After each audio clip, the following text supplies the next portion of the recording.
Yeah, I think first of all, I want to say thank you for coming to my house and even caring enough, especially young people when we're so in a world of Jeezy and Weezy and Wayne and this and that, like that people care about Tupac. So for Gen X and people that, kind of were at the beginning of the hip hop generation, I'm very grateful and appreciative to share my knowledge with young people who actually care. But I think even as we get started with this whole piece, one of the most critically important pieces that we have to understand is that I believe that Tupac Shakur was one of the most brilliant minds to ever touch the earth, to ever be on this side of heaven. But I think people weren't hearing him that way, and because they weren't hearing him that way, he changed. If you look at very early interviews of Tupac Shakur, he's articulate, his posture is straight. I mean, like, articulate black guy, I didn't even say it that way. But, he's articulate, he's putting the G's at the end of his words, he's sitting up, he's very clearly expressing himself.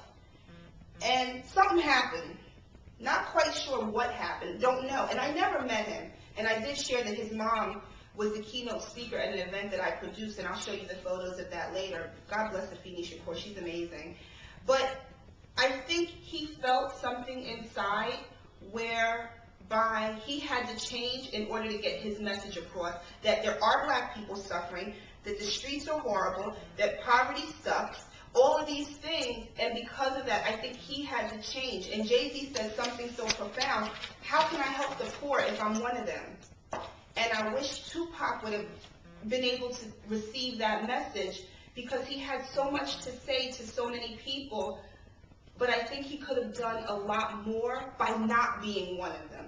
And the minute he took on that persona, he became one of the people that he was trying to help, and you can't quite do that. And I think that was the beginning of the road to his media demise, personal demise, and professionally he did all right, but I just think that was really the beginning of the end, instead of him staying true to who he was.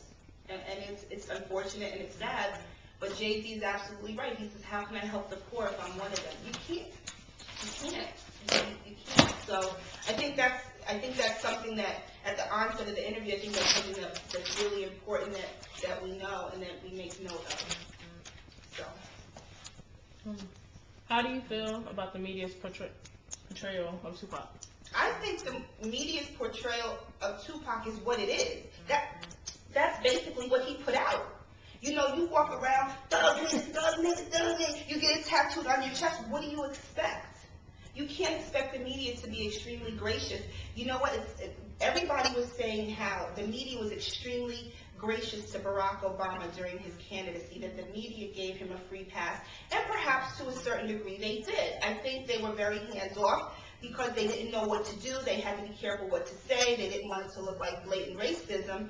So they took a very hands-off position where they came right at Hillary Clinton with no barrier.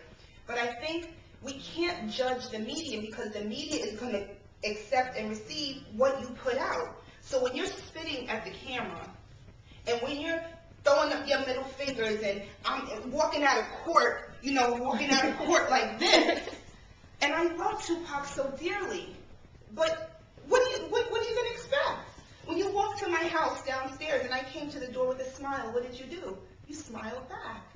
But had I not known you and you came, oh, hi ladies, you would have been like, oh, that's the response. So I believe you get back what you put out. So I can't blame the media. Do I think they were slightly biased? No. And do I think the media fueled the feud between Biggie and Tupac? Absolutely.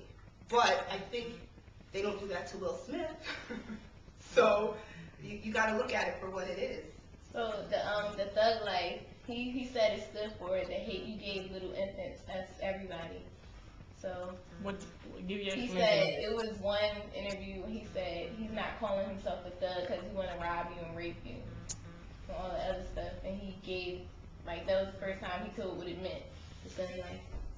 I don't believe it. I can't believe it. They've done a lot of horrible things to a lot of people, but does that give me the right to take on that persona and be mad at the world. Not to belabor the point, but I have to go back to what I said at the top of the interview, that if you feel so passionately about these infants, I mean, I think of Brenda had a baby. These stories are real. The rose that grew from concrete. This is real.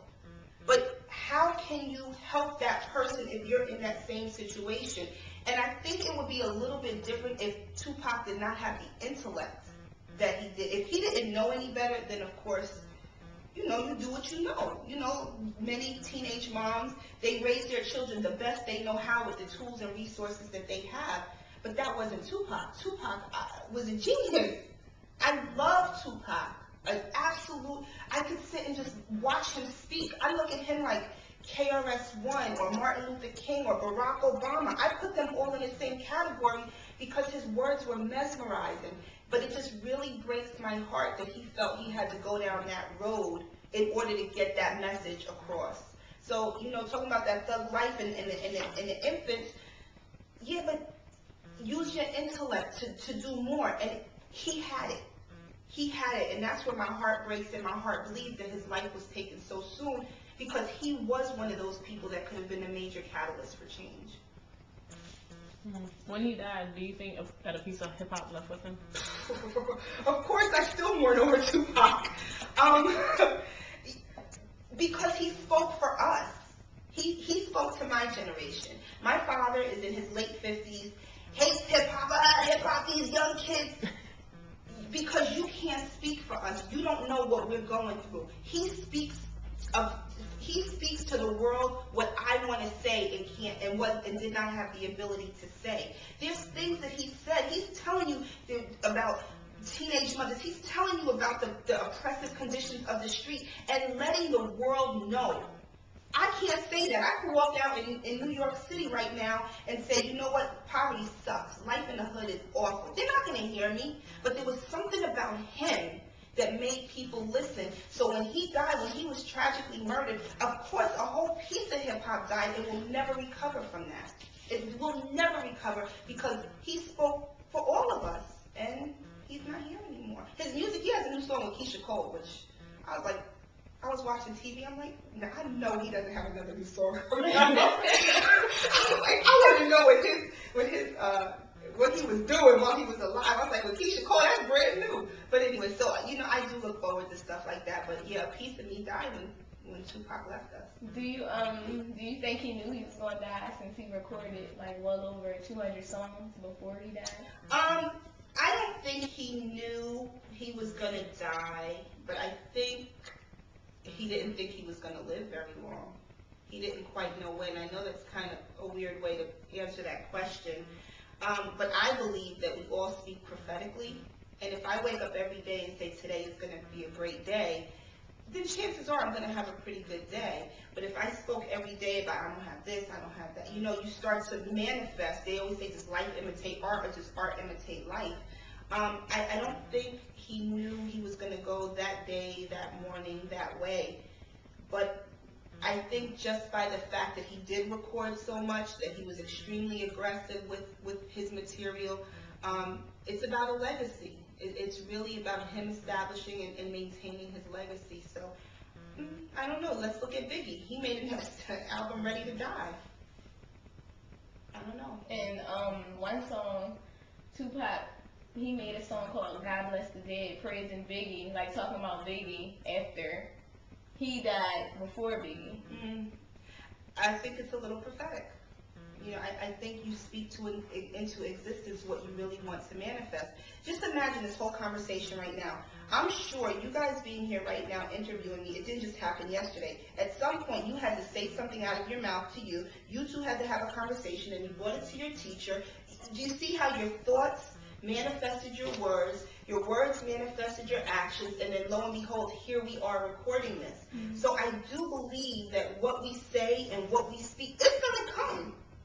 It may not come the way you want it to, but I think to some degree, it's going to come because your actions always follow your words. So for him and for Biggie to do Ready to Die, and he's talking about all of these, you gotta kind of know.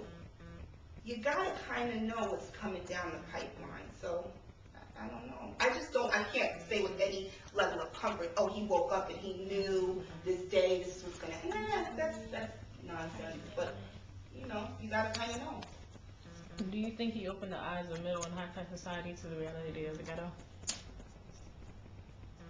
I think before you do that, speak clearly, because what's going to come out on the tape, you'll edit me out. What's going to is We're not recording her saying it. We're recording her answers. That's what we're using. We're using It's her okay. You answers. can keep. How much time is left on that camera? Right now it says 10:30. It's just recording how. Okay, you can stop it. You can hit the red button.